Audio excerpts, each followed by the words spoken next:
කරන්න හදන්නේ MSc model paper 1 එකේ දෙවෙනි session එක. ඒ කියන්නේ MCQ ප්‍රශ්න අංක 26 ඉඳලා 50 දක්වා සාකච්ඡාව තමයි අපි ආරම්භ කරන්න හදන්නේ. අපි session 1 එකේදී MCQ එකේ ඉඳලා 25 දක්වා සාකච්ඡා කරලා තියෙන්නේ. එතකොට දැන් මෙතන 26 ඉඳලා තමයි දරුවෝ ඊට පස්සේ සාකච්ඡා කරන්නේ. හරි. අපි බලමු ප්‍රශ්න අංක 26. පැත්තක දිග 2r වූ පරිවාරක තහඩු වලින් සාදා ඇති ඝනකයක ආකාරයක පෙට්ටියක කේන්ද්‍රයේ q ලක්ෂාකාර ආරෝපණයක් තබා ඇත. ඝනකයේ පෘෂ්ඨ හරහා සඵල විද්‍යුත් ශ්‍රාවය 5V කියලා දීලා තියෙනවා. පහත සඳහන් ප්‍රකාශ වලින් අසත්‍ය ප්‍රකාශය කුමක්ද කියලා තමයි අහන්නේ. දැන් දරුවෝ ඝනකයක් තියෙනවා. ඒ ඝනකයේ පැත්තක දිග දීලා තියෙනවා දරුවෝ. ඊට පස්සේ දැන් මේ වෙලාවේ දරුවෝ ධන ආරෝපණයක් තියෙනවා, ධන q කියලා ආරෝපණයක් තියෙනවා මෙන්න මේ ඝනකයේ මැද. හරිද? ඒත් අපි දැන් දන්නවා මේ ලක්ෂාකාර ආරෝපණය මගින් දරුවෝ ශ්‍රාව රේඛා සියලුම දිශාවලට ඇති කරනවා. එතකොට දරුවෝ දැන් මෙයා මැද ඉන්න හින්දා මේ සම්පූර්ණ පෘෂ්ඨ හරහා සඵල ශ්‍රාවය 5 කියලා අපිට දීලා තියෙනවා. මේ සම්පූර්ණ පෘෂ්ඨ හරහා සඵල ශ්‍රාවය මොකද්ද? 5 ලු. හරි නේද? එතකොට දරුවෝ 5 සමාන වෙන්නේ q බෙදීම එප්සයිලන්ට් නේ. 5 සමාන වෙන්නේ q බෙදීම එප්සයිලන්ට්. හරි නේද? එතකොට දැන් මේ වෙලාවේ දරුවෝ ඝනකයේ කේන්ද්‍රයේ ආරෝපණය තියෙනවා. එතකොට දරුවෝ මේ ආරෝපණය ඝනකයෙන් වට වෙලා තියෙන්නේ. එතකොට ඝනකයේ පෘෂ්ඨ හරහා සම්පූර්ණ ශ්‍රාව රේඛා ගමන් කරනවා. එතකොට මේ ශ්‍රාවය අපිට 5 කියලා දීලා තියෙනවා. හරි නේද? ඊට පස්සේ අපි යම් පළවෙනි ප්‍රකාශනයට ආරෝපණය ඝනකයෙන් පිටතටගෙන ආවිත එහි පෘෂ්ඨ හරහා සඵල ශ්‍රාවය ශූන්‍ය වේ. ඒ කියන්නේ දරුවෝ දැන් ඝනකය තියෙනවා මෙහෙම. හරිද? එතකොට ආරෝපණය දැන් ගෙනල්ලා තියෙනවා දරුවෝ එළියට. දැන් ධන q කියන ආරෝපණය ගෙනල්ලා තියෙනවා එළියට. දැන් දරුවෝ මොකද වෙන්නේ?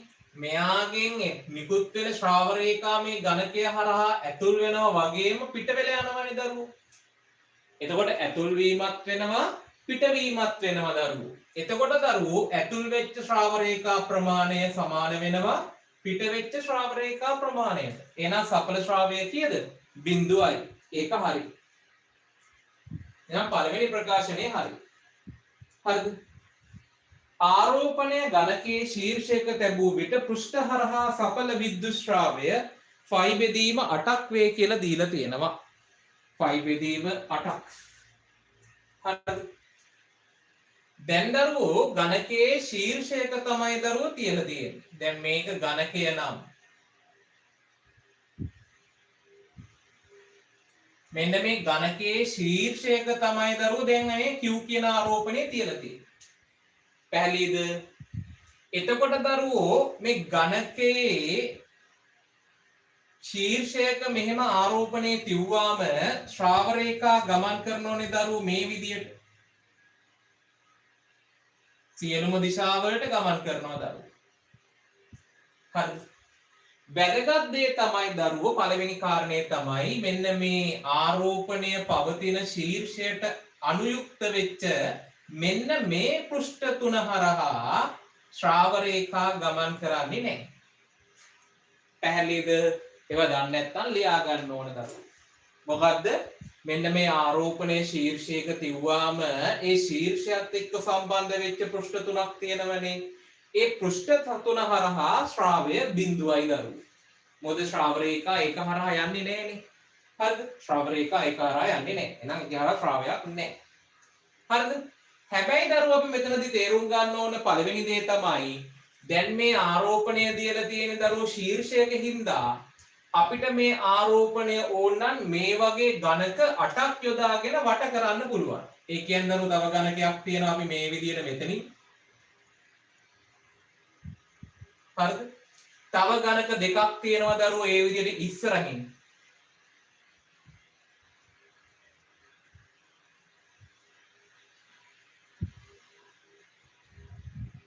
හරි. දැන් එතකොට මේ ආරෝපණයට පල්ලෙහෙන් ඝනක හතරක් තියෙනවා. ඒ වගේ ඝනක හතරක් ආයෙ උඩිනුත් තියෙනවා. පැහැදිලිද? එතකොට දරුවෝ මේ ආරෝපණය අපිට සර්ව සම ඝනක 8කින් වට කරන්න පුළුවන්. සර්ව සම ඝනක කීයකින්ද දරුවෝ? 8කින් වට කරන්න පුළුවන්. පැහැදිලිද? ඒක නිකන් දරුවෝ ඝනක 8 තියලා ඉස්සරහිනුයි පැත්තෙනුයි බැලුවාම අපිට පේන්නේ මේ වගේ දරුවෝ. මේ හරිය පේනවද දන්නේ නැහැ. පේනවනේ. මම මේක දරුවෝ පාස් පේපර් වලදී ඩිස්කස් කරා වගේ මතකයි. හරිද? එතකොට දරුවෝ ඝනක 8 තියුවාම මේ පැත්තෙන් බැලුවාම ඔයාලට ඝනක 4ක පෘෂ්ඨ පේනවා. මේ පැත්තෙන් බැලුවාම ඝනක 4ක පෘෂ්ඨ පේනවා. උඩින් බැලුවාම ඝනක 4ක පෘෂ්ඨ පේනවා. පැහැදිලිද? එතකොට මේ ඝනක 8 මැද තමයි දරුවෝ දැන් ආරෝපණය තියලා තියෙන්නේ. පැහැදිලිද? එතකොට දරුවෝ මෙන්න මේ ආරෝපණය විසින් ඇති කරන ශ්‍රාවය ෆයි නම් මේ ආරෝපණය විසින් ඇති කරන මුළු ශ්‍රාවය ෆයි නම් ඝනක 8ක් තියෙන හින්දා එක ඝනකයක් හරහා සම්පූර්ණ ශ්‍රාවය ෆයි බෙදීම 8ක් වෙනවා. සම්පූර්ණ ඝනකය හරහා ශ්‍රාවය කීයක් වෙනවද? ෆයි බෙදීම 8ක් වෙනවා. පැහැදිලිද? එතකොට දරුවෝ අපෙන් ඇහුවොත් ඝනකයේ එක පෘෂ්ඨයක් හරහා ශ්‍රාවය කොච්චරද කියලා. මෙතන දරුවෝ පෘෂ්ඨ 1යි 2යි 3යි 4ක් තියෙනවනේ. එතකොට ඒ වගේ පැති 6ක් තියෙනකොට දරුවෝ මේ වගේ කොටස් කීයක් තියෙද? 24ක් තියෙනවා දරුවෝ.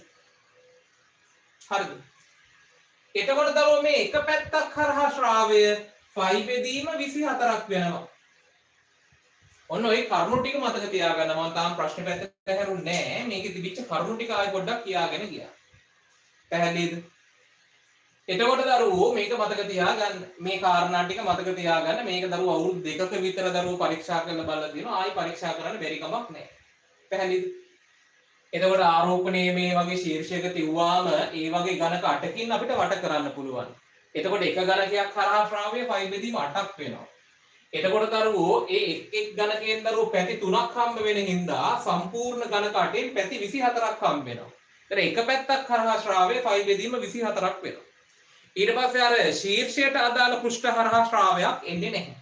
ඒතර අපි බලමු දැන් ප්‍රකාශනේ ආරෝපණය ඝනකයේ ශීර්ෂයක තැබූ විට පෘෂ්ඨ හරහා සඵල විද්‍යුත් ශ්‍රාවය ෆයි බෙදීම 8යි. පෘෂ්ඨ හරහා සඵල විද්‍යුත් ශ්‍රාවය ෆයි බෙදීම 8යි. යෝග ඉතින් හරි ගන්න පුළුවන්. අවුලක් නැහැ. හරිද? වැඩේ තියෙන්නේ දරුවෝ අර පෘෂ්ඨ 3ක ශ්‍රාවයේ බිඳුව වෙනවා. පැහැදිලිද? පෘෂ්ඨ 3ක ශ්‍රාවයේ බිඳුව වෙනවා. හරි නේද? අනිත් එක තමයි දරුවෝ පොඩි අවුලක් තියෙන්නේ. අපි ගවුස් පෘෂ්ඨයක් කියලා ගන්නේ දරුවෝ ගවුස් පෘෂ්ඨයක් කියලා ගන්නේ දරුවෝ ආරෝපණය වට කරපු එකක්. ආරෝපණය මොකක් කරපු එකක්ද? වට කරපු එකක්. මෙතන හැබැයි දැන් දරුවෝ ආරෝපණයේ තියෙන එක ශීර්ෂයක විතරයි. ඒකෙන්ද දරුවෝ අර තියෙන අවුල තමයි දරුවෝ ඒක සම්පූර්ණ ගවුස් පෘෂ්ඨයක් විදිහට සලකන්න බෑ. හරි නේද? එතකොට මෙතන ගවුස් කියන කතාව කියලා නැහැ. ඒකෙන්ද දරුවෝ ඕනනම් අපිට සලකන්න පුළුවන් පෘෂ්ඨය හරහා සඵල ශ්‍රාවය ෆයි බෙදීම 8ක් විදිහට සලකන්න පුළුවන්. පෘෂ්ඨ හරහා සඵල ශ්‍රාවය. අවුලක් නැහැනේ. එක අවුරුද්දක අහලා තිබුණා එක පෘෂ්ඨයක් හරහා ශ්‍රාවය කොච්චරද කියලා. ඒතර ෆයි බෙදීම 24ක්. පැහැදිලිද? තව අවුරුද්දක අහලා තිබුණා මම හිතන්නේ ඝනකය හරහා සඵල ශ්‍රාවය කොච්චරද කියලා. එතකොට දරුවෝ එනවා කීයද? ෆයි බෙදීම 8ක්. හරි නේද? හරි. එතකොට ඒකත් හරි. හොඳයි. හරි කියලා ගන්න වෙන්නේ දෙවෙනි එක. 3 Qහි විශාලත්වය දෙගුණ කළ විට පෘෂ්ඨ හරහා සඵල ශ්‍රාවය දෙගුණ වේ. හරිනේ. Q දෙගුණ කරොත් Q කියන එක දෙගුණ කරොත් ෆයි කියන එකත් දෙගුණ වෙනවනේ. අවුලක් නෑ ඒක හරි. Q ආරෝපණයට අමතරව ඍණ දිගයි Q ආරෝපණයක් පෙට්ටිය තුල තැබූ විට පෘෂ්ඨ හරහා සඵල ශ්‍රාවයේ විශාලත්වයේ වෙනසක් නොවේ. දැන් කලින් තිබුණේ Q. දැන් Qට අමතරව ඍණ දෙකයි Q තියලා. එතකොට දරෝ කීය දෙන්නේ? එතකොට එන්නේ ඍණ Q නේ. එතකොට දැන් කලින් ශ්‍රාවයේ ඉන්නේ Q බෙදීම එප්සයිලන්. දැන් ශ්‍රාවයේ ඉන්නේ ඍණ Q බෙදීම එප්සයිලන්. මේ ඍණ එකෙන් පෙන්නන්නේ දරෝ ශ්‍රාව රේඛාවල දිශා. ඒකෙන් දරුවෝ අවස්ථා දෙකේදීම ශ්‍රාවය සමානයි විශාලත්වයෙන්. ඒක අවුලක් නැහැ. එහෙනම් ඒකත් හරි. ඝනකය වෙනුවට අරය ආරූප පරිවාරක ගෝලයක කේන්ද්‍රයේ Q ආරෝපණය තබන ලද්දේ නම් එම ගෝලීය පෘෂ්ඨය හරහා සඵල ශ්‍රාවය ෆයිට වඩා කුඩා වේ. ඝනකයේ වෙනුවට පරිවාරක ගෝලයක්. දැන් මේක පරිවාරක ඝනකයක් නේ. එතකොට දැන් කියන්නේ පරිවාරක ගෝලයක් තියවලු ඒකේ කේන්ද්‍රයේ තියවලු දරුවෝ ධන Q කියන ආරෝපණය. ඉතින් අවුලක් නැහැනේ. ඒත් දරුවෝ ශ්‍රාවය කොච්චරද? ඒ ශ්‍රාවය 5ම තමයි දරුවෝ. මොකද මෙතනදී ශ්‍රාවය සඳහා වර්ගඵලය බලපාන්නේ නැහැ. ශ්‍රාවය සඳහා බලපාන්නේ ආරෝපණය සහ මාධ්‍ය පාරවේද්‍යතාවය. එතකොට දරුවෝ මෙතනදී ආරෝපණය වෙනස් කළත් නැහැ, මාධ්‍ය පාරවේද්‍යතාව වෙනස් කළත් නැහැ. ඒකින්ද ඒකත් හරි. එහෙනම් දරුවෝ මේකේ ඔක්කොම හරියනවා. මම හිතන්නේ මේකේ උත්තරේ ටාගට් කරලා ඇත්තේ 2.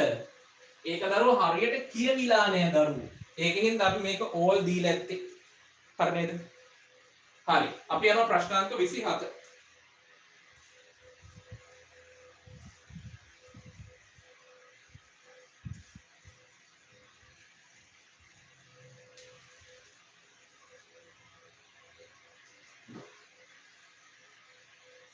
විස්තාරය A සහ සංඛ්‍යාතයේ F වන ධ්වනි තරංග දෙකක් එක් ලක්ෂයකදී ෆයි බෙදීම දෙකක කලා වෙනසක් සහිතව අධිස්ථාපනය වේ. සංප්‍රයුක්ත තරංගයේ විස්තාරය සහ සංඛ්‍යාතය පිළිවෙලින් විය හැක්කේ. දැන් දරුවෝ තරංග දෙකේම සංඛ්‍යාතය F නම් නිර්මාණය වන තරංගයේ සංඛ්‍යාතයත් Fම තමයි. ඒක වෙනස් වෙන්නේ නැහැ. පැහැදිලිද? එතකොට දරුවෝ දැන් අපි බලන්න ඕන විස්තාරය ගැන. විස්තාරය ගැන. එතකොට ෆයි බෙදීම දෙකක කලා වෙනසක් තියෙන්නේ. එතකොට දරුවෝ පළවෙනි තරංගේ මම මෙහෙම එනගත්තොත් දෙවෙනි තරංගෙට තියෙන දරුවෝ ෆයි බෙදීම දෙකක වෙනසක්. එතකොට දරුවෝ එයා පටන් ගන්න වෙන්නේ මෙහෙම. මම එයා කඩ රේඛාවකින් අඳින්නම්. එයා අඳින්න වෙන්නේ මෙහෙම. ඔන්න ඔහොම. එතකොට දරුවෝ අපෙන් අහනවා ඒකේ විස්තාරය. දැන් මෙතන තියෙන වෙනස තමයි දරුවෝ ෆයි බෙදීම දෙකකින් එක්ක වුණාම මෙයාට විස්තාරයක් නැහැ මේ වෙලාවේ. විස්ථාපනයක් නැහැ. මෙයාට විස්තාරය තියෙනවා. හැබැයි මේ දෙක එක්ක වුණාම හැදෙන්නේ මේ උසම තමයි. අධිස්ථාපන මූලධර්ම යනවා. හරිද? හැබැයි දරුවෝ මෙන්න මෙතන අවුලක් තියෙනවා. දෙන්නගෙම දරුවෝ මේ දෙක එක්ක වුණාම මේ ලක්ෂ්‍ය ඩබල් වෙනවා දරුවෝ මේ වගේ උසකට යනවා. එතකොට දරුවෝ සඵල තරංගය අඳිනකොට අඳින්න වෙන්නේ මට මෙහෙම. මේක තමයි දරුවෝ අපිට ඕන වෙන විස්තාරය. මේ තියෙන්නේ මේක තමයි අපිට ඕන වෙන විස්තාරය. හරිද? එතකොට දරුවෝ මෙතන අපි ගත්තාම මෙතන දරුවෝ අංශක වලින් බිඳුවයි මෙතන දරුවෝ ෆයි බෙදීම දෙකක් නේ. අපි රේඩියන් වලින් ගමු මේක ෆයි බෙදීම දෙකක්. එතකොට ඒකෙත් හරි මැද තමයි මෙතන. එහෙනම් මේක ෆයි බෙදීම 8ක්. ෆයි බෙදීම 4ක්. ෆයි බෙදීම 4ක්. හරි නේද? හරි. එතකොට දරුවෝ දැන් මෙන්න මෙතන උස මේ වගේ දෙගුණයක්. එහෙනම් අපි කරන්න ඕන මොකද්ද? මෙන්න මේ උස හොයා ගන්න ඕන. මෙන්න මේ උස කියන්නේ මේ විස්ථාපනයේ x හොයා ගන්න ඕන. මෙන්න මේ විස්ථාපනයේ x හොයා ගන්න ඕන. ඒ වගේ දෙකක් තමයි දැන් විස්තාරය. එහෙනම් දරුවෝ අපිට දාන්න පුළුවන් මේකේ තියෙන දත්තත් එක්ක මේකේ සංඛ්‍යාත දීලා තියෙනවා. ඒ ටික තමයි දීලා තියෙන්නේ නේද? විස්තාරය දීලා තියෙනවා. එතකොට දරුවෝ අපිට දාන්න පුළුවන් x සමානයි a sin omega t කියන එක. දැන් විස්තාරය a නේ sin omega. omega කාට සමානද? 2 phi f ට සමානනේ. omega කාට සමානද? 2 phi f ට සමානයි. හරිද? අපි මෙහෙම කරමු දරුවෝ. t සමානයි 2 phi බෙදීම omega දාමු. හරි නේද? t සමානයි 2 phi බෙදීම omega. මේ තියෙන මොකද්ද? ආවර්ත කාලෙනේ. දැන් අපිට ඕන ආවර්ත කාලයෙන් කොච්චරක්ද දරුවෝ phi බෙදීම 4ට? ආවර්ත කාලයෙන් කොච්චරක්ද ඕන දරුවෝ phi බෙදීම 4ට? දැන් මේ සම්පූර්ණ තරංගය තමයි ආවර්ත කාලය. ඒතර මේ තරංගෙන් භාගයක් t බෙදීම 2යි. මේ ටික t බෙදීම 4යි. එහෙනම් දරුවෝ මෙතනට එනවා t බෙදීම 8ක්. t බෙදීම 8ක්. ඒ කියන්නේ මේ අපිට අවශ්‍ය වෙන ලක්ෂයට කාලය t බෙදීම 8ක්. එහෙනම් දරුවෝ ඔමේගා වාරයක් මෙතනට එන්න ඕන t බෙදීම 8. හරිද?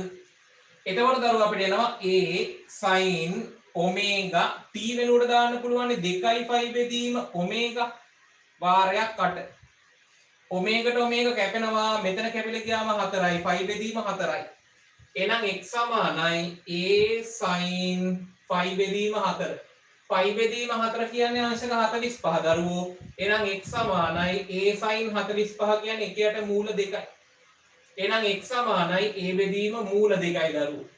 දැන් එහෙනම් අපේ විස්තරය වෙන්නේ x වගේ දෙකක්. එහෙනම් 2x තමයි විස්තරය. එහෙනම් දෙවාරයක් a බෙදීම මූල 2. එතකොට අපිට එනවා මූල 2යි a දරුවෝ විස්තරය. එහෙනම් දරුවෝ මෙන්න මේ තරංග දෙක අධිස්ථාපනය වුණාම විස්තරය මූල 2යි a. එහෙනම් උත්තරේ 2. උත්තරේ 2.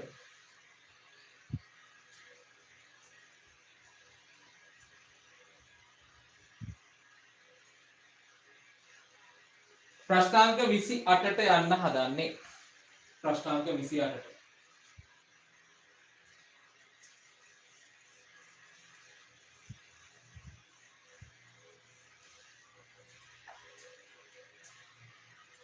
AB අතර වෝල්ට් 100ක විභවාන්තරයක් යෙදුව විට 5 ඕම් ප්‍රතිරෝධයේ ක්ෂමතා උත්සර්ජනය කියලා අහනවා.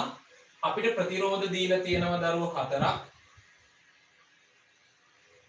මෙයා 2 ඕම්, මෙයා 3 ඕම්, මෙයා 5 ඕම්, මෙයා 10 ඕම්. එතකොට මේගොල්ලෝ හරහා වෝල්ට් කීයක් තියද? 100ක් තියෙනවා දරුවෝ. එතකොට අපෙන් අහන්නේ 5 ඕම්ගේ. එතකොට දරුවෝ මේ ප්‍රතිරෝධ ශ්‍රේණිගත හින්දා 5 ඕම් හරහා තියෙන විභවාන්තරය අපිට එකසරට ගන්න පුළුවන් කොහොමද? මුළු විභවාන්තරයේ 100 කියන එක බෙදන්න ඕන මෙන්න මේ ප්‍රතිරෝධ වල එකතු වෙන්නේ. ඒ කියන්නේ 2 ධන 3 ධන 5 ධන 10. වැඩි කරන්න ඕන අපිට අදාළ එක්කිනාගෙන්. ඒ කියන්නේ 5. එතකොට දරුවෝ කීයක් වෙනවද? 100 වැඩි කිරීම 5 බෙදීම 15යි මෙතන 20ක් වෙනවනේ. කැපිලා ගියාම දරුවෝ එතකොට 5යි එතකොට 25යි වෝල්ට් එන්නේ. එතකොට අපෙන් අහන්නේ ක්ෂමතා උත්සර්ජනය. එහෙනම් දරුවෝ අපිට දාන්න පුළුවන් මොකද්ද? P සමානයි V වර්ග බෙදීම R දාමු. එතකොට 25 වර්ග බෙදීම 5. එතකොට 25 වැඩි කිරීම 25 බෙදීම 5 කැපිලා ගියාම 5යි 5 වරක් 25 125යි වොට්. වොට් 125යි උත්තරේ 4.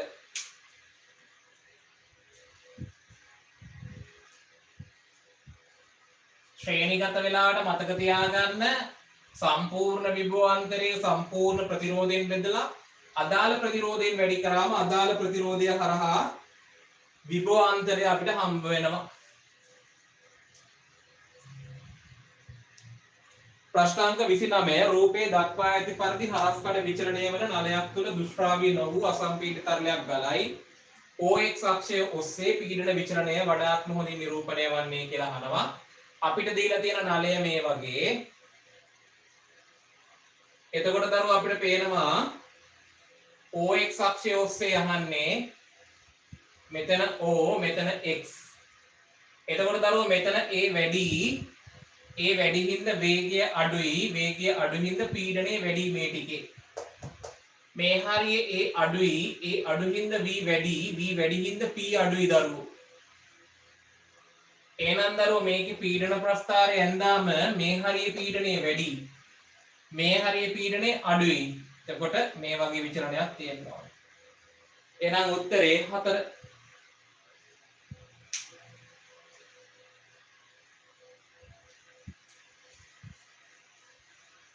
ප්‍රශ්නාංක 30. ජලය තුල ඇති ගෝලීය වායු බුබුලක් මතට රූපේ දක්වා ඇති ආකාරයට ආලෝක කිරණයක් පතනය වේ. ජලයේ වර්තනාංකය 4 බෙදීම 3ක්ද sin θ 3 බෙදීම 8ක්ද නම් වායු බුබුලෙන් පිට වී යන කිරණයේ මුළු අපගමනය වන්නේ කියලා අහනවා. එතකොට දරුවෝ මේක වායු බුබුලක් මේක ජලය. එතකොට ආලෝක කිරණේ වැටලා තියෙන්නේ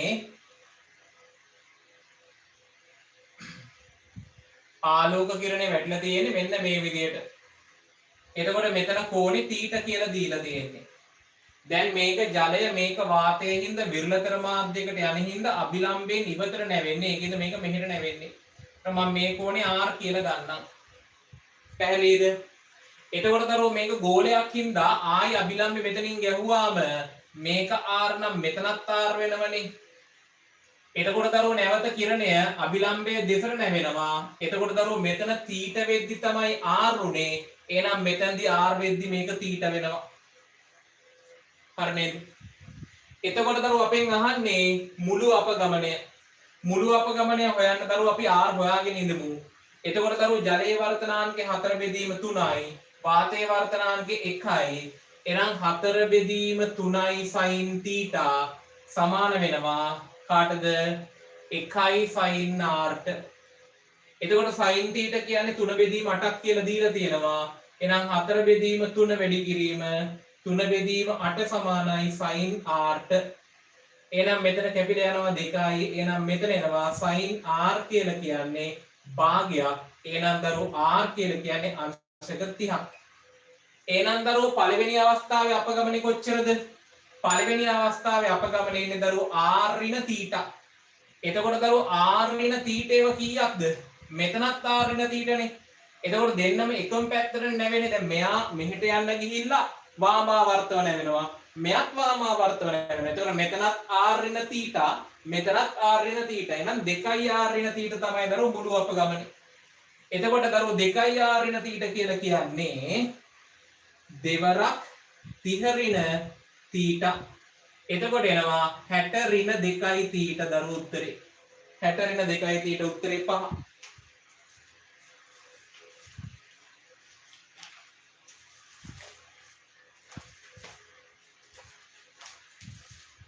ප්‍රශ්නාංක 31.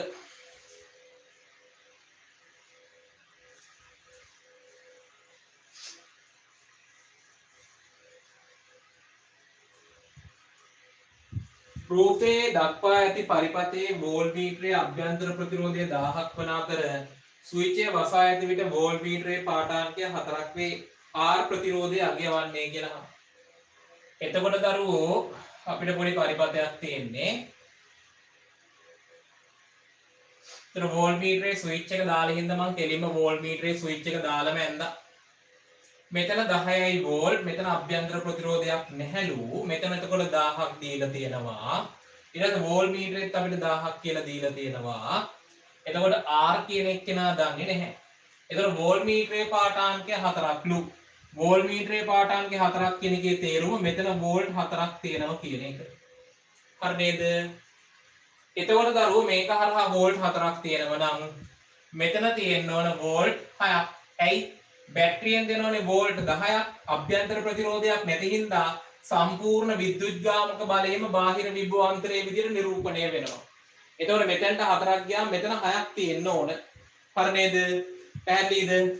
එතකොට විභවාන්තර අතර අනුපාතය ප්‍රතිරෝධ අතර අනුපාතයට සමානයි. දැන් මෙන්න මේ දෙන්නගේ සමස්ත ප්‍රතිරෝධය මම ගන්නවා R ඩෑෂ් කියලා.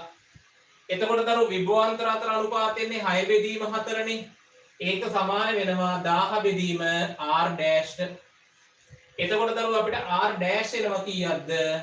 4000 බෙදීම 6ක්. මේ දෙන්නගේ සමග ප්‍රතිරෝධනේ r ඩෑෂ් කියන්නේ. එහෙනම් 1යට r ඩෑෂ් සමානයි 1යට r ධන 1යට 1000. එතකොට දරුවෝ 1යට r ඩෑෂ් කියලා කියන්නේ 6 බෙදීම 4000 සමානයි 1යට r ධන 1යට 1000. එහෙනම් 1යට r සමානයි 6 බෙදීම 4000 ඍණ 1යට 1000. එතකොට 1යට r සමානයි 4000 පොදුවේ ගත්තාම 6 ඍණ 4යි. එතකොට දරුවෝ අපිට එනවා r සමානයි කීයද? 4000 බෙදීම 2ක්. ඒ කියන්නේ 2000යි ඕම්. එහෙනම් 2000ක් තියෙන්නේ. එහෙනම් උත්තරේ 5.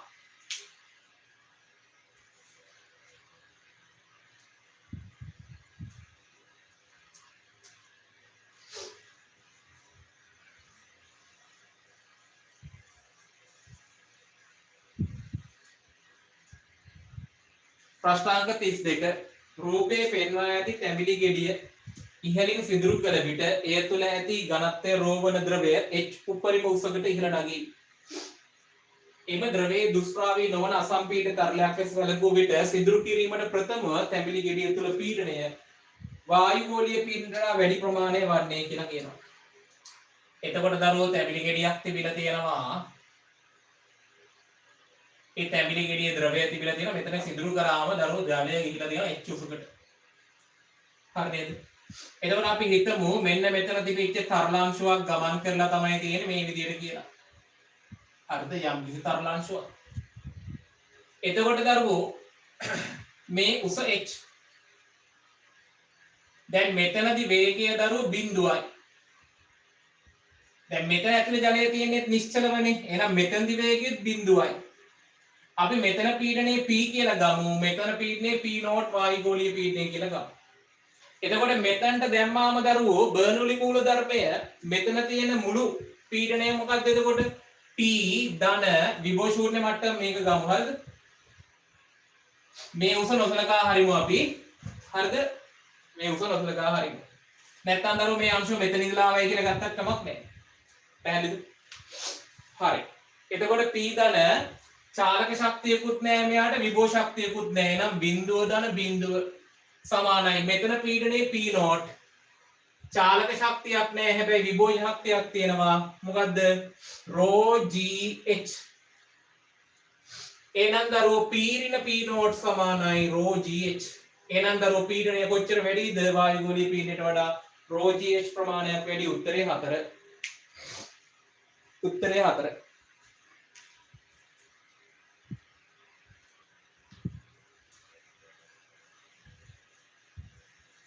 ප්‍රශ්නාංක 33. නිශ්චලතාවයෙන් ගමන් නරඹන වස්තුවක් ඒකාකාර තරණයෙන් සුමන තිරස් තලයක් මත චලනය වී n කාලයක් තුලදී v ප්‍රවේගයක් ලබා ගනී. තත්පර n ඍණ 2 සිට n දක්වා කාලාන්තරය තුල වස්තුවේ විස්ථාපනය. එතකොට දරුවෝ නිශ්චලතාවයෙන් ගමන් නරඹන්නේ වස්තුව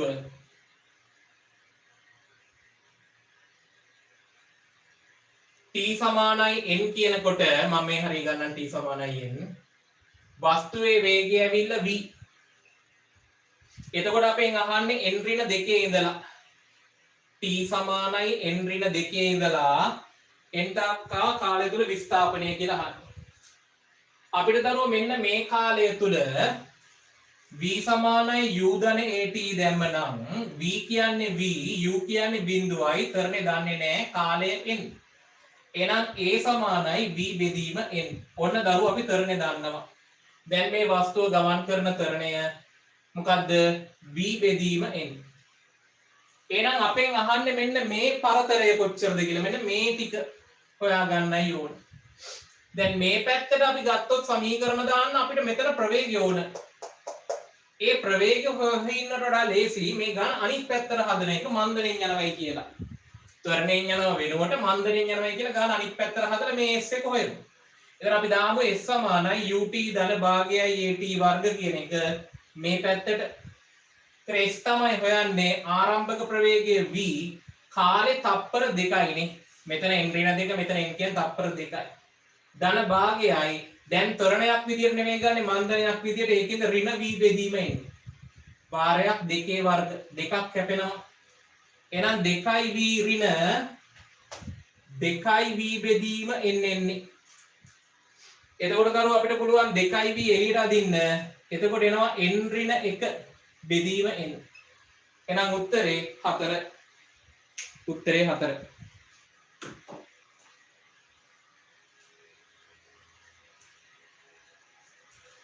ප්‍රශ්නාංක 34.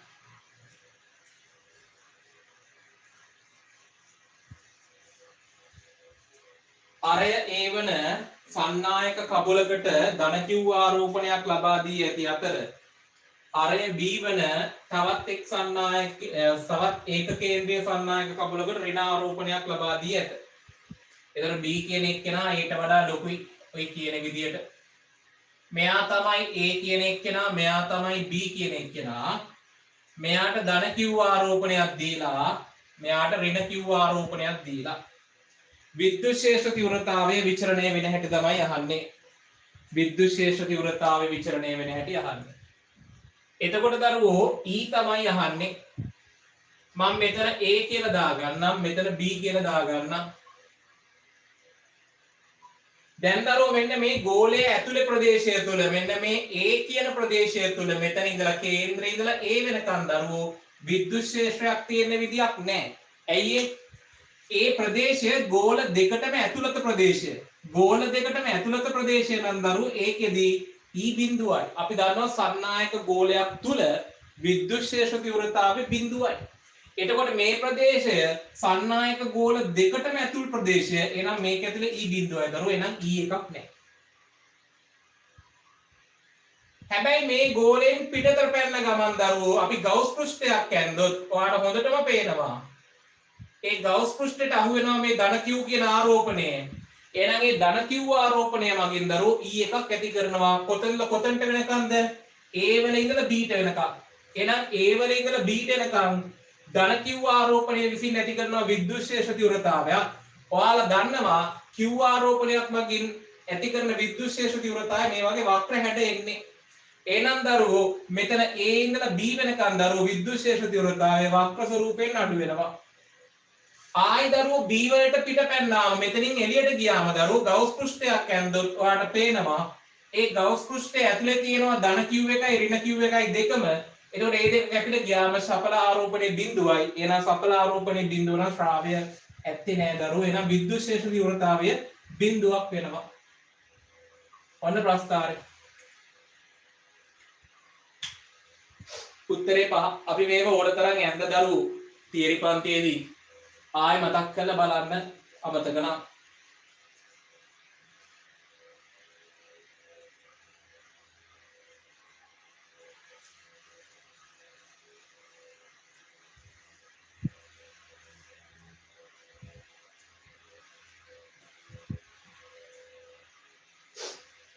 ප්‍රශ්නාංක 35. ආන්ත ශෝධනය ඊවන අනුනාද නලයට ජලය සම්පූර්ණයෙන් ගිල්වා නලය ක්‍රමයෙන් ඉහළට ඔසවන ලද අතර විවෘත කෙළවර අසර සරසුලක් කම්පනය කළ විට පළමු අනුනාද අවස්ථා දෙකේදී වාත කඳන් අතර දිගෙහි වෙනස L වේ. හරිද? වාතය තුල ධ්වනි වේගය V නම් සරසුලේ සංඛ්‍යාතය විය හැක්කේ. හරිද? එතකොට දරුවෝ පළවෙනි අනුනාද අවස්ථා දෙක කියලා කියන්නේ දරුවෝ මුලින්ම ඇති වෙන්නේ දරුවෝ මූලිකයනේ. එතන මූලිකයේ හැඩය මෙහෙම. හරිද? දෙවෙනි අවස්ථාව කියන්නේ පළවෙනි උපරිතාණයනේ. පළවෙනි උපරිතාණයේ හැඩය එතකොට එන්නේ මෙහෙම. එතකොට දරුවෝ මේ අවස්ථා දෙකේ දිගවල් වල වෙනස ගත්තාම ඔයාට දරුවෝ මේ කොටසෙන් මේ කොටස අයින් වෙනවා දරුවෝ. එතකොට ඉතුරු වෙන්නේ මෙන්න මේ කොටස. මෙන්න මේ කොටස තමයි දරුවෝ අපිට දීලා තියෙන්නේ මොකද්ද? දිගවල් අතර වෙනස L කියලා. දිගවල් අතර වෙනස කවුද? L. පැහැදිලිද? මේ අවස්ථාවේ දිගෙන් මේ අවස්ථාවේ දිග අඩු කරාම ඔයාලට හොඳටම පේනවා මෙතන තියෙන කුඩු භාගයයි මෙතන තියෙන කුඩු එකමාරක්. එතන මේ කුඩු එක තමයි එනං L. ඒ කුඩු භාග දෙක අයින් වෙනවනේ අඩු වෙනකොට. හරිද? එහෙනම් දරුවෝ ලැම්ඩා බෙදීම දෙක කාට සමානද? L ට සමානයි. එහෙනම් ලැම්ඩා කාට සමානද? 2යි L ට සමානයි. හරිද? එහෙනම් දරුවෝ V සමානයි F ලැම්ඩා දාලා F හොයාගමු. එහෙනම් V කියන්නේ V නේ. F 2යි L. එහෙනම් F සමානයි V බෙදීම 2යි L දරුවෝ. උත්තරේ 5. උත්තරේ 5.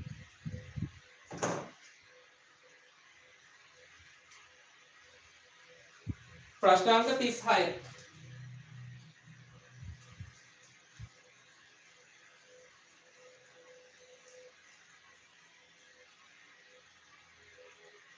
ධ්වනිමානයකට භාරයක් යොදා ආතතියට ලක් කළ විට සරසුල සමග අනුනාද වන කෙටිම දිග L1 වේ.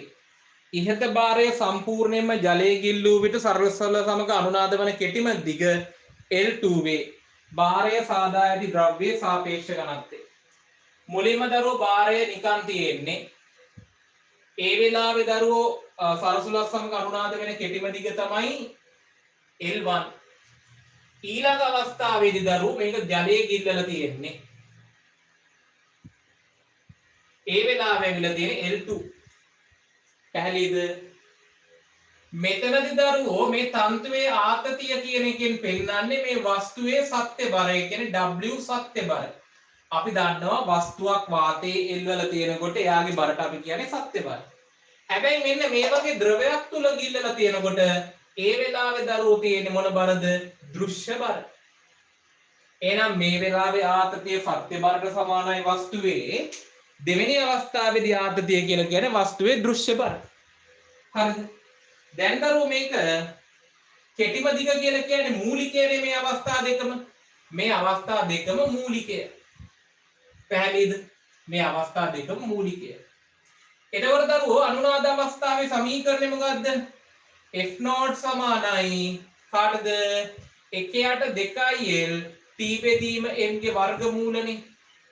එතකොට දරුවෝ අවස්ථා දෙකේදී හරිද? අවස්ථා දෙකේදී එකම තන්තු වර්ගය පාවිච්චි කරන හින්දා m නියත වෙනවා. ඒකක දිගක ස්කන්ධය නියත වෙනවා. එකම සරසුල පාවිච්චි කරන හින්දා f නියත වෙනවා. එතකොට දරුවෝ l සමානුපාතික වෙනවා වර්ගමූල t ට. එහෙනම් l වර්ග සමානුපාතික වෙනවා t ට. එහෙනම් පළවෙනි අවස්ථාවේ t කියන්නේ w සත්‍යකින්දා සත්‍ය බර සමානුපාතික වෙනවා කාටද? l1 ට. l1 වර්ග වලට. w දෘශ්‍ය කියන බර සමානුපාතික වෙනවා දෙවෙනි අවස්ථාවේදී කාටද? l2 වර්ග වලට. සාපේක්ෂ ඝනත්ව සමීකරණය මොකද්ද දරුවෝ? එතකොට සාපේක්ෂ ඝනත්ව සමානයි w සත්‍ය බෙදන්න ඕන w සත්‍ය ඍණ w දෘශ්‍ය වලින්. ඔක කෙටි ක්‍රමයේ මතක තියෙන්න ඕන. ඒතර w සත්‍ය කියන්නේ l1 වර්ග බෙදීම w සත්‍ය ඍණ w දෘශ්‍ය කියලා කියන්නේ l1 වර්ග ඍණ l2 වර්ග. ඔන්න උත්තරේ. උත්තරේ 3.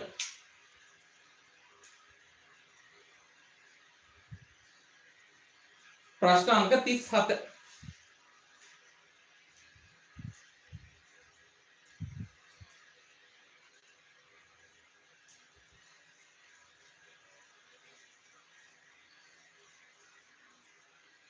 සලකන ලද ස්ථානයකට අවස්ථා දෙකකදී වෙන වෙනම ලැබෙන ශබ්ද දෙකක ධ්වනි තීව්‍රතා මට්ටම් පිළිවෙලින් ඩෙසිබල් 20 සහ ඩෙසිබල් 60 වේ. එම අවස්ථා දෙකේදී සලකන ස්ථාන ලැබෙන ධ්වනි තීව්‍රතා පිළිවෙලින් I1 I2 නම් කියලා කියනවා. එතකොට දරුවෝ B ට සමානයි කාටද? 10යි log I බෙදීම I0 නේ. B ට සමානයි කාටද? 10යි log I බෙදීම I0.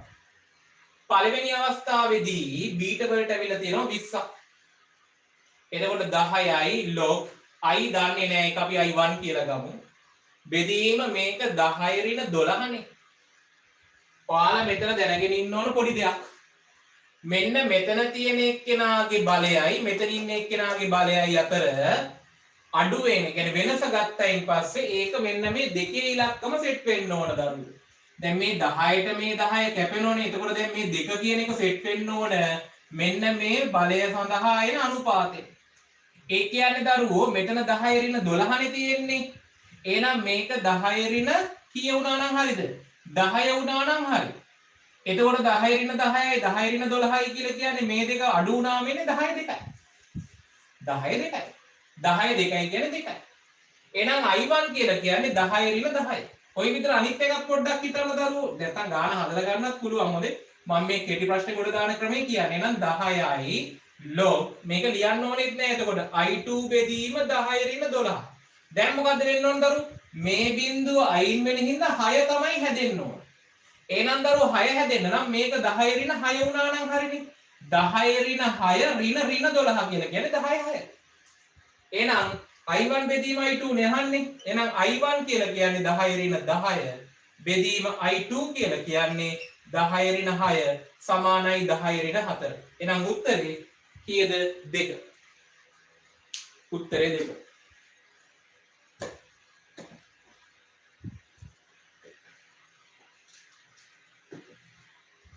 ප්‍රශ්න අංක 38ට යන්න හදන්නේ.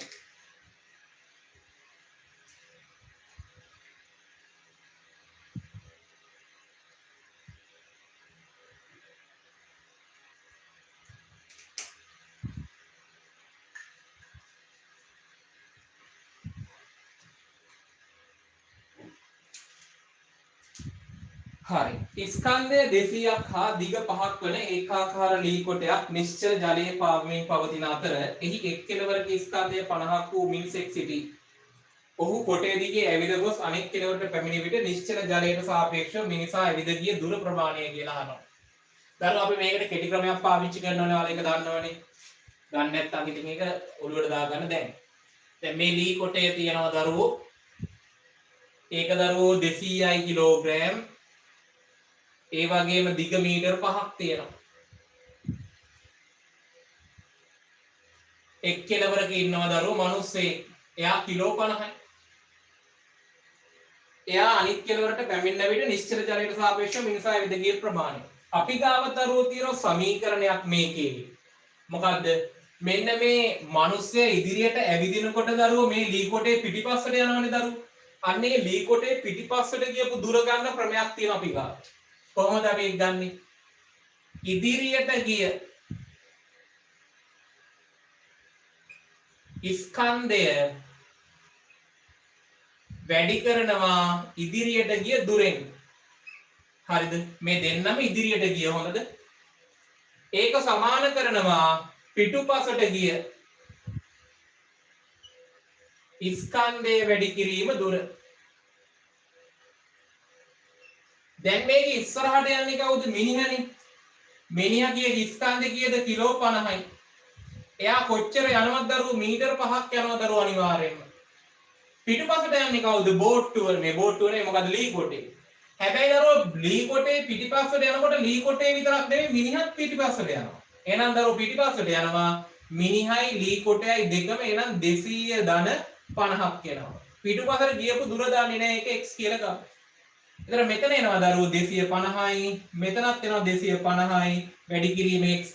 එහෙනම් x කියලා කියන්නේ මීටර් 1යි. එහෙනම් දරුවෝ ලී කොටේ පිටිපස්සට ගිහිලා තියෙනවා මීටර් 1ක්. මිනිහා මේක දිගේ ඇවිදලා තියෙනවා මීටර් 5ක්. එතන මිනිහා මේක දිගේ මීටර් 5ක් ගියාට ලී කොටේ මීටර් 1ක් පිටිපස්සට ගියපු හින්දා මිනිහා ඇත්තටම පොළොව මත කරලා තියෙන විස්ථාපනය කීයද? 5න් එකක් ගියාම 4යි. එහෙනම් උත්තරේ 2. මිනිහා හිතාගෙන ඉන්නවා දරුවෝ මීටර් 5ක් ඉස්සරහට ගියා කියලා. හැබැයි දරුවෝ වැඩේ තියෙන්නේ මිනිහා ඉස්සරහට යනකොට මොකද වෙලා තියෙන්නේ? ලී කොටේ පිටිපස්සට ගිහිලා තියෙනවා මීටර් 1ක්. ඒකෙ හින්දා දරුවෝ මිනිහා ඇත්තට ගිහිලා තියෙන්නේ මීටර් 4යි. ප්‍රශ්න අංක 39.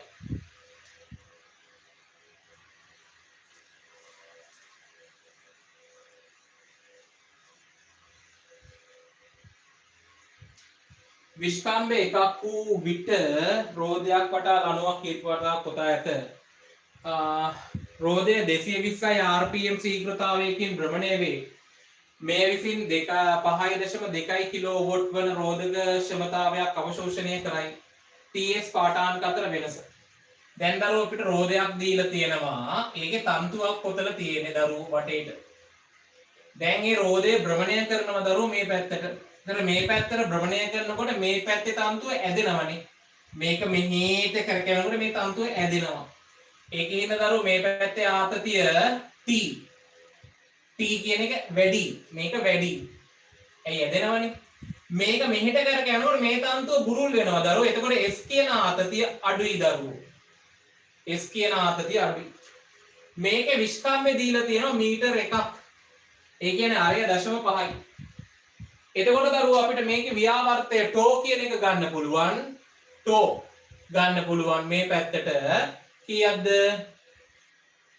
මෙතන දරුවෝ t නේ වැඩි. ටෝ එක එතකොට එන්නේ මේ පැත්තට t. නැත්තම් ටෝ එක එනවා දරුවෝ කීයක්ද? t වැඩි කිරීම මීටර් භාගය. දැන් දරුවෝ මෙන්න මේ කේන්ද්‍රය වටානේ කරකැවෙන්නේ. එතකොට ලම්බක දුරට එන්නේ මීටර් භාගයයි. හරි. එහෙනම් t වැඩි කිරීම මීටර් භාගයෙන් අඩු කරන්න ඕන s වැඩි කිරීම මීටර් භාගය. අඩු කිරීම s වැඩි කිරීම මීටර් භාගය. ඔන්න තියෙන ටෝ එක. එතකොට දරුවෝ p සමානයි කාටද? p සමානයි ටෝ මේක. එහෙනම් දරුවෝ අපිට ක්ෂමතාවය දීලා තියෙනවා 5200ක් කියලා. ටෝ කියන එක අපි ගාව තියෙනවා t භාගය ඍණ s භාගය. වැඩි කිරීම ඔමේගා. මේකේ ඔමේගා කීයද? මෙතන අපිට rpm එකක් දීලා තියෙනවනේ. rpm එක කීයද? rpm එක 220යි. එතකොට rps එක මොකද්ද? rpm එකේ කියන්නේ මිනිත්තුවට වට ගානනේ. එතකොට තප්පරයට වට ගාන යනවා දරුවෝ කීයක්ද? 220 බෙදීම 60යි. ඒ කියන්නේ 22 බෙදීම 6යි. මම තව සුළු කරන්න හැකි සුළු කරේ නෑ. එතකොට දරුවෝ මොකද්ද වෙන්නේ? අපි rps දන්නවනම් ඔමේගා හොයාගන්න පුළුවන්නේ. ඔමේගා සමානයි කාටද දරුවෝ? 25f. f කියන්නේ rps නේ. සංඛ්‍යාතය කිව්වත් තප්පරයට වට ගන්න කිව්වත් දෙකම සමානයි. එහෙනම් ඒකට එනවා 22 බෙදීම 6ක්. එහෙනම් දරුවෝ ඔන්න ඕක තමයි ඔමේගාට ආදේශ කරන්න ඕනේ. මොකද්ද? 2.5 වාරයක් 22 බෙදීම 6. පැහැදිලිද? එතකොට අපිට එනවා 5200යි t ඍණ f බෙදීම 2 වැඩි කිරීම 2 වැඩි කිරීම 22 බෙදීම 7 වැඩි කිරීම 22 බෙදීම 6. එතකොට දරුවෝ මේක කරලා 2ට 2 කැපෙනවා. මෙතන 6න් කැපුණාම 3යි මෙතන 11ක් එනවා. එතකොට t ඍණ s සමාන වෙනවා. අපෙන් අහන්නේ දරුවෝ t හා s අතර වෙනස හරි. එතකොට 5200 වැඩි කිරීම 21 බෙදීම 22 වැඩි කිරීම 11 දරුවෝ. ඔන්න ඕක සුළු කර ගන්න ඕන. හරිද? ඔන්න ඕක සුළු කර ගන්න ඕන. ඕක සුළු කරාම දරුවෝ ආසන්න වශයෙන් t ඍණ s වෙනවා 451. ඒතර උත්තරේ එන්නේ 1. හරි. ප්‍රශ්නාංක 40ට යන්න හදන්නේ. ප්‍රශ්නාංක 40ට. ස්කන්ධ M1 M2 සහ M3 වන ස්කන්ධ තුනක් එකිනෙකට ස්පර්ශව තිරස් සුමට තලයක් මත තබා ඇති ආකාරයේ රූපේ දක්වා ඇත. විශාලත්වයේ F වන තිරස් බලයක් M1 මත ඇති කළ විට M1 හා M2 ස්පර්ශ වන තලයේහි බලය වනුයේ කියලා අහලා තියෙනවා. එතකොට දරුවෝ මෙන්න මේ විදිහට තියෙන්නේ. මේකට අපි අපේ ක්‍රේටි ක්‍රමය පාවිච්චි කරමු. මෙතනින් තමයි බලය යොදලා තියෙන්නේ. මේක M1, මේක M2, මේක M3. අපෙන් අහන්නේ M1 හා M2 ස්පර්ශ වෙන තැන බලය. ඒ කියන්නේ මෙන්න මෙතන. එතකොට අපේ කෙටි ක්‍රමය දන්නවනේ දරුවෝ. අපි කෙටි ක්‍රමයේදී මොකද කරන්නේ? මේ පැත්තේ තියෙන බලය මේ පැත්තේ තියෙන ස්කන්ධයෙන් වැඩි කරනවා. මේ පැත්තේ බලයක් තිබුණනම් මේ පැත්තේ තියෙන ස්කන්ධයෙන් වැඩි කරනවා. අපි හැමතිස්සෙම බලය හොයන්න ඕන තැනින් පොඩි රේඛාවක් ගහ ගන්නවා. මේකට ඔයාලා කැමති නම් f සමානයි ma දාලා කරන්නේ හොයලා ඊට පස්සේ ආයි f සමානයි ma දාලා මේ බලය හොයාගන්න පුළුවන්. මම මේ කෙටි ක්‍රමයට හදන්නේ. ඒතර මේ පැත්තේ බලය මේ පැත්තේ ස්කන්ධයෙන් වැඩි කරන්න ඕන. මේ පැත්තේ බලයක් තිබුණනම් මේ පැත්තේ ස්කන්ධයෙන් වැඩි කරන්න ඕන. ඒවා එකතුව ගන්න ඕන. හැබැයි දැන් මෙතන තියෙන f විතරක් ඉඳලා f වැඩි කරන්න ඕන m3 ගෙන් බෙදන්න ඕන දරුවෝ මතක ඇතුව මුළු ස්කන්ධයෙන්. ඒ කියන්නේ m1 ධන m2 ධන m3 දරුවෝ. ඒතර උත්තරේ එනවා sorry මෙතන දරුවෝ m3 එක m2 එක දෙකම ඉන්නවා. එහෙනම් m3 ධන m2. ඇයි අපි හොයන්නේ මෙතන ඉන්නේ. එතකොට මේ පැත්තේ ස්කන්ධ විදියට m2 සහ m3 දෙකම ඉන්නවා. ඒකෙන් උත්තරේට එන්නේ 1. උත්තරේට එන්නේ 1.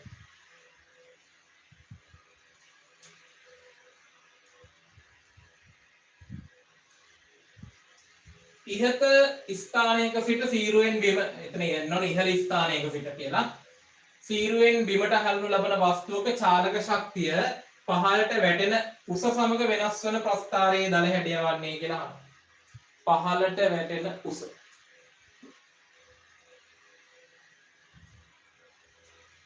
එතකොට දරුවෝ දැන් වස්තුව වැටෙනවා යම්කිසි උසක ඉඳලා. එතකොට පටන් ගන්නකොට හරිද පටන් ගන්නකොට දරුවෝ එයාගේ උස h නේ. පටන් ගන්නකොට එයාගේ උස h. එතකොට දරුවෝ පටන් ගන්නකොට එයාගේ උස h. එතකොට පටන් ගන්නකොට එයාට චාලක ශක්තියක් නැහැ.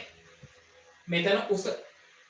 එතකොට පටන් ගන්නකොට එයාට චාලක ශක්තියක් නැහැ කියලා කියන්නේ මෙතන h නම් ඒ වෙලාවේ දරුවෝ චාලක ශක්තිය බිඳුවයි. හැබැයි දරුවෝ මෙයා හිමීට පල්ලෙහාට ඇවිල්ලා පොළේ වදිනකොට මෙයාට තියෙනවා ප්‍රවේගයක්. එතකොට දරුවෝ එයාගේ ඒ වෙලාවේ චාලක ශක්තිය යම් ප්‍රමාණයක් තියෙනවා සහ ඒක එන්න පුළුවන් උපරිමගේ වෙලාවේ. එහෙනම් දරුවෝ මෙතනදී උස කීයද? බිඳුවයි. එහෙනම් උස බිඳුවක් වෙනකොට චාලක ශක්තිය උපරිමගයක් තියෙනවා. ඊට පස්සේ දරුවෝ මම ඔයාලට කියලා තියෙනවා චාලක ශක්තිය විභව ශක්තිය විස්ථාපනෙත් එක්ක විචරණය වෙන්නේ සරල රේඛීයව. චාලක ශක්තිය විභව ශක්තිය විස්ථාපනෙත් එක්ක විචරණය වෙන්නේ කොහොමද? සරල රේඛීයව. හැබැයි ඒක වළංගු වෙන්නේ නැහැ සරල අනුවර්තී චලිතයට. අපි ඒක වළංගු වෙන්නේ දරුවෝ නියත ත්වරණයක් තියෙන අවස්ථාවලට විතරයි. ඒක දැන් මේක නියත ත්වරණයෙන්ද දරුවෝ පල්ලෙහාට වැටෙන්නේ. එතකොට දරුවෝ මෙතන මෙයාගේ මේ ශක්තිය විභව චාලක ශක්තිය කියන එක සරල රේඛීය විචරණයක් දක්වන්න ඕන. ඒකෙන්ද ප්‍රස්ථාරය මෙහෙම වෙන්න ඕන. උත්තරේ 4. ප්‍රශ්නාංක 42.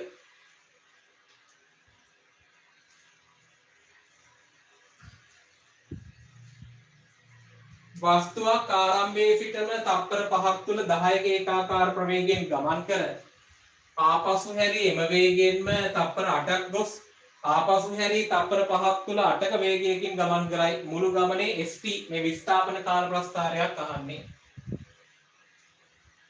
එතකොට මුල් තප්පර 5ක් තියෙනවා. ඊට පස්සේ තප්පර 8ක් 5යි 10යි මේකේ තියෙන විදිහට ගමු 15යි 20යි. හරි. වස්තුවක් ආරම්භයේ සිටම තප්පර 5ක් තුල 10ක ඒකාකාර ප්‍රවේගයෙන් ගමන් කරනවා. එතකොට දරුවෝ ඒකාකාර ප්‍රවේගය කියන එක විස්ථාපන කාලයේ ප්‍රස්ථාරයක පෙන්වන්නේ ආනත සරල රේඛාවකින්. මොකද විස්ථාපන කාල ප්‍රස්ථාරයක අනුක්‍රමණය මගින් පෙන්වන්නේ මොකද්ද? ප්‍රවේගය. එතකොට නියත ප්‍රවේගයක් නම් නියත අනුක්‍රමණයක් තියෙන්න ඕන පළවෙනි තප්පර 5 තුල. ඊට පස්සේ එම වේගයෙන්ම ගමන් කරනවලු ආපසු හැරි තප්පර 8ක්. ඉතින් එම වේගයෙන්ම ගමන් කරා නම් මේ ආනතියම දරුවෝ ඍණ පැත්තට තියෙන්න ඕන. ආපසු හැරුණනේ.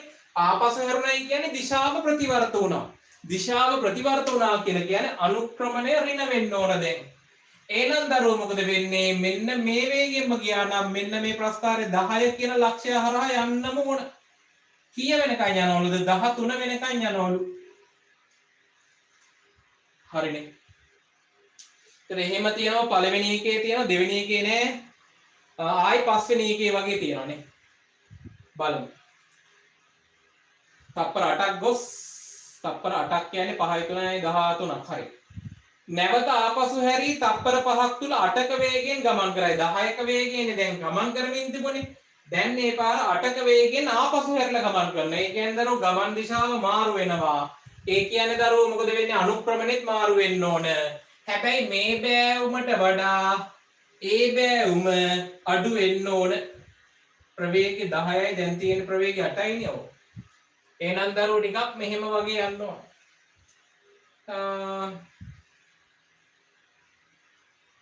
මේකේ එහෙම ප්‍රස්ථාරයක් නම් පේන්නේ නෑ දරුවෝ ලොකුවට. ආසන්න වශයෙන් ඔයාට ගන්න වෙන්නේ පස්වෙනි ප්‍රස්ථාරය. පස්වෙනි ප්‍රස්ථාරය. ආසන්න වශයෙන්. හොඳ ඒක හරිම නෑ. පහ තමයි ආසන්න වශයෙන් ගන්න. හරි 43 සර්ව සම මිනුම් ඇති එහෙත් ස්කන්ධයේ B හා A වූ දඬු පහක් රූපේ පරිදි ඇති විට ගුරුත්ව කේන්ද්‍රයේ G ගී පිහිටයි නම් A බෙදීම B සමාන වන්නේ කියලා දීලා තියෙනවා. ඒතර දඬු පහක් තියෙනවා දරුවෝ. මෙයාගේ ස්කන්ධේ B, මෙයාගේ ස්කන්ධේ B, මෙයා A, මෙයා A, මෙයා A. එතකොට දරුවෝ ගුරුත්ව කේන්ද්‍රය තියෙන්නේ හරියටම දරුවෝ මෙන්න මෙතන. කියලා අපිට දීලා තියෙනවා. හරිද? එතකොට දරුවෝ මේ දුරවල් x කියලා දීලා තියෙනවා. හරි. දැන් මේ දඬු දෙක ගත්තාම මේ දණ්ඩේ ගුරුත්ව කේන්ද්‍රය මෙතන, මේ දණ්ඩේ ගුරුත්ව කේන්ද්‍රය මෙතන, මුන් දෙන්නගේ සඵල ගුරුත්ව කේන්ද්‍රය මෙතන. ඒක 2යි b කියලා ගන්න පුළුවන්. එතකොට මම මේ දෙක අමතක කරනවා. පැහැදිලිද? මේ දණ්ඩේ ගුරුත්ව කේන්ද්‍රය මෙතන, ඒක A ස්කන්ධය. මේ දණ්ඩේ ගුරුත්ව කේන්ද්‍රය මෙතන, ඒක A ස්කන්ධය. උන් දෙන්නගේ සඵල එක එතකොට මෙන්න මෙතන 2යි A දරුවෝ. එතකොට මට මේක අමතක කරන්න පුළුවන්. දැන් දරුවාට තියෙනවා මෙයාව, මෙයාගේ සඵල ගුරුත්ව මෙයාගේ බර එනවා, එයාගේ ගුරුත්ව කේන්ද්‍රය මෙතන A. දැන් ඔයාලට දැනටම පේනවා අපිට කිව්වනේ මේ ඔක්කොගෙම ගුරුත්ව කේන්ද්‍රය මෙතන කියලා. එතකොට දරුවෝ දැනටම 2යි A කියන එක්කෙනා ගුරුත්ව කේන්ද්‍රය ඉන්නවනේ. එහෙනම් එයාව ගුරුත්ව කේන්ද්‍රයට කියන දෙයක් නැහැ. ඒකින්ද එයාව ඔයාලට අමතක කරන්න පුළුවන්. එහෙනම් දරුවෝ දැන් එයා ගුරුත්ව කේන්ද්‍රය හිටපු හින්දා අපි ආව අමතක කරාට මේ දෙන්න අමතක කරන්න බෑ. ඒතර මේ දෙන්නගේ සඵල ගුරුත්ව කේන්ද්‍රය මෙතන වෙන්න ඕන. මේ දෙන්නගේ සඵල ගුරුත්ව කේන්ද්‍රය මෙතන වුණොත් 2යි එතනම හිටපු හින්දා සම්පූර්ණ ගුරුත්ව කේන්ද්‍රය මෙතන තියෙනවා. ඒකින්ද මේ 2යි b ගේ සහ a ගේ ගුරුත්ව කේන්ද්‍රය මෙතන තියෙන්න නම් මොකක් වෙන්න ඕනද? මේ 2යි b මගින් මෙතන ඇති කරන ගූර්ණයයි මේ a මගින් ඇති කරන ගූර්ණයයි සමාන වෙන්න ඕන. එතන 2යි b මගින් ඇති කරන්නේ 2යි b වැඩි කිරීම x. a වලින් වැඩි කරන්නේ a වැඩි කිරීම x. හරිනේ.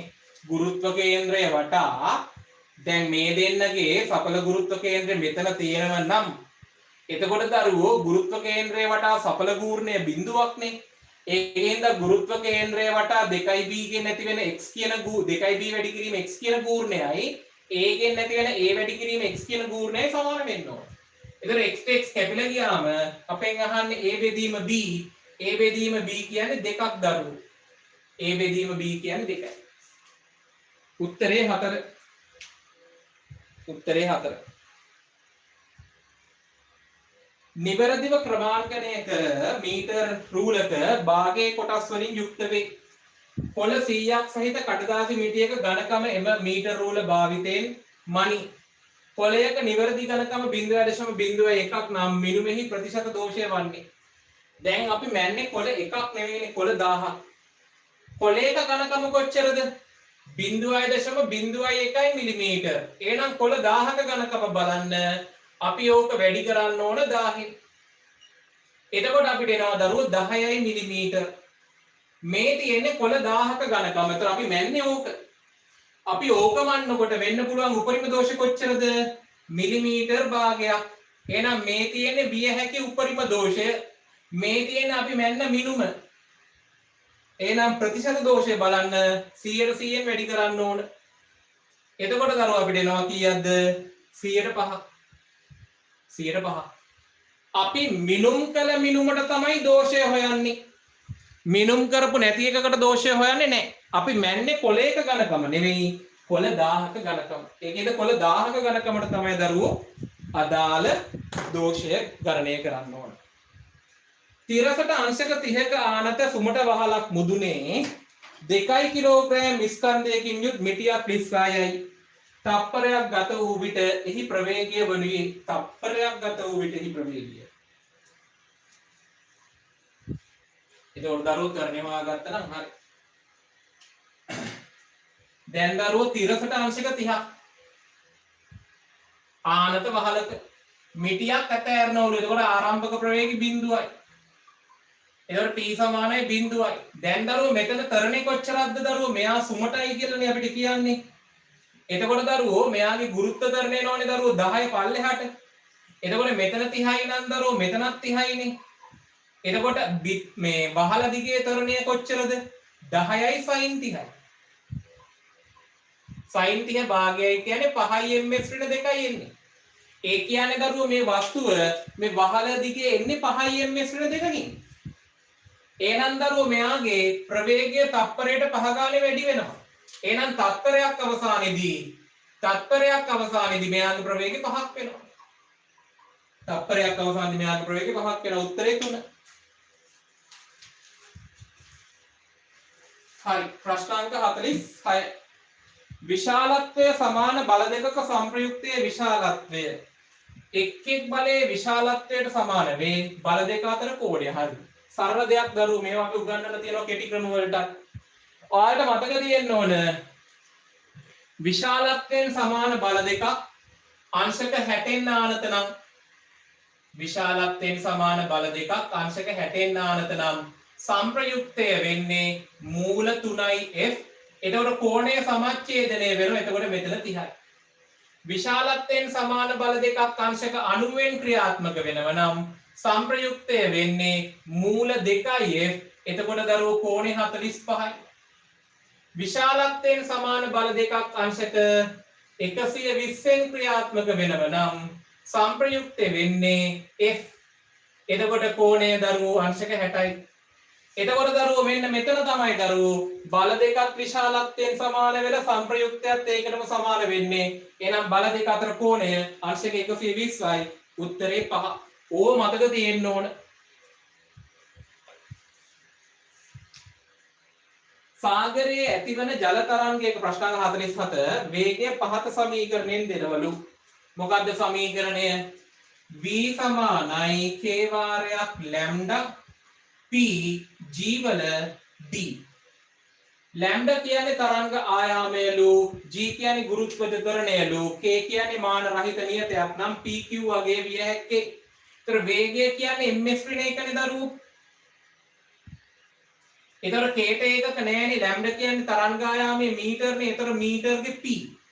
g කියන්නේ ගුරුත්ව තරණයනේ. එතකොට ms ඍණ 2 d. හරි නේද? කොහොම නෙන්නේ?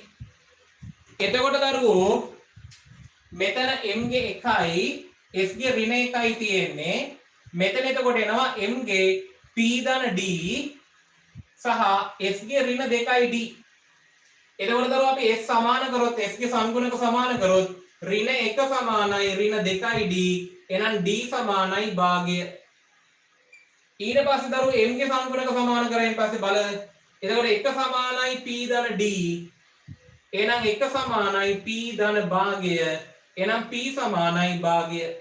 එහෙනම් d ට සහ p ට දෙන්නටම භාගෙන්නේ උත්තරේ 1 හෝ 3. උත්තරේ 1 හෝ 3. මොකද මේ උත්තර දෙකම එකම වගේ වැටලා තියෙන්නේ.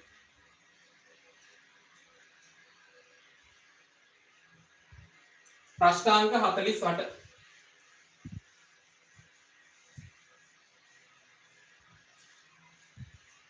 කේන්ද්‍රය හරහා යන අභිලම්බ අක්ෂය වට අවස්ථිතික ගූර්ණය 9ක් වූ ජවරෝධයක් මෝටරයකට සම්බන්ධ කර ඇත. මෝටරය මගින් ජවරෝධයේ නිශ්චලතාවයේ සිට මිනිත්තුවට පරිභ්‍රමණ 600 දක්වා ත්වරණය කරනු ලැබේ. ඝර්ෂණය නොසලකා හැරියොත් ජවරෝධය මත කරන ලද කාර්යය. දැන් දරුවෝ නිශ්චලතාවයේ හිටපු එක්කෙනා මිනිත්තුවට පරිභ්‍රමණ 600 දක්වා ත්වරණය කරා නම් චාලක ශක්තිය වැඩි වෙනවනේ. පටන් ගන්නකොට දරුවෝ මෙයාගේ කෝණික ප්‍රවේගය 0යි. හැබැයි දරුවෝ දැන් මිනිත්තුවට පරිභ්‍රමණ 600යි. ඒ කියන්නේ rpm එක කීයද? 600යි. එහෙනම් rps එක බලන්න ඕක 60න් බෙදන්න එපා. එතකොට දරුවෝ අපිට එනවා 10ක්. rps කියන්නේ සංඛ්‍යාතනේ නම් සංඛ්‍යාතේ 10යි. එතකොට ඔමේගා සමානයි 2πf හින්දා ඔමේගා සමාන වෙනවා 20i5 ට දැන්. ඒ කියන්නේ දැන් මේ ජවරෝධය කරකැවෙන්නේ 20i5 වලින්. එතකොට දරුවෝ මෙයාගේ අවස්ථිතික ගූර්ණේ දීලා තියෙනවා. එහෙනම් දරුවෝ කරන ලද කාර්යය අහන්නේ. දැන් මේ ජවරෝධය මත කරන ලද කාර්යයෙන්ද මොකද වෙලා තියෙන්නේ? ආරම්භයේදී චාලක ශක්තියක් තිබිච්ච නැති ජවරෝධයට දැන් චාලක ශක්තියක් තියෙනවා. එහෙනම් දරුවෝ කරන ලද කාර්ය සමානයි චාලක ශක්ති වෙනස. එහෙනම් දරුවෝ චාලක ශක්ති වෙනස සමානයි භාගයයි i වලට දාන්න වෙන්නේ දරුවෝ 9යි ඔමේගා වර්ග වලට දාන්න වෙන්නේ 20i5 ගේ වර්ග. ඒකේ නඩු කරන්න ඕන ආරම්භක චාලක ශක්තිය බිඳුව. එහෙනම් භාගය වැඩි කිරීම 9 වැඩි කිරීම 400i5 වර්ග. එතකොට මෙතන කැපිලා ගියාම 200i5 වර්ග. එතකොට එනවා 1800i5 වර්ග. එහෙනම් දරුවෝ උත්තරේ 1800i5 වර්ග උත්තරේ 2.